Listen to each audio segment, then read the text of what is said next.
Првиот круг од изборите мора да се одржи најдоцна на 17 октомври. Се друго е грубо кршење на уставот и може да го стави под знак прашалник целиот изборен процес. Опозицијската ВМРО ДПМН бара од сите политички партии да го почитуваат највисокиот правен акт во државата и да го одбијат барањето на ЗАЕФ изборите да се одржат на последниот ден од октомври. Локалните избори не се определуваат според желбата на било кој политичар, па дури и тој да е премиер.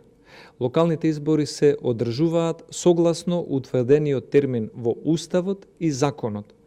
Уставниот и законски термин за локалните избори е 17 октомври, првиот круг.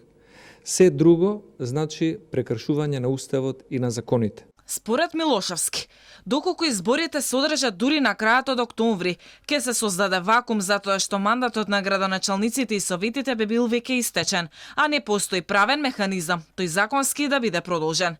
Реакцијата на опозицијата следи од како ЗАЕФ вчера најави дека првиот круг од локалните избори би бил дури на 31 октомври, затоа што според него така би се избегнало предизборната кампања да се совпадне со пописот.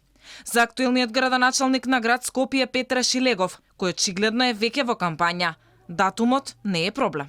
Работа е на политичките партии да ги договорат термините за локалните избори, како и да е ближат локалните избори. Што се однесе до Скопјани, јас знам дека име сосема се едно дали изборите ќе бидат порано или на 31 октомври, затоа што знам дека ќе го изберат континуитетот во действувањето и во функционирањето на градот. Сепак конечната одлука за тоа кога ќе се одржат изборите е во рацете на собранието, односно кај собранискиот спикер Талат Џафери, кој најави дека во август и официјално ќе ги распиши изборите.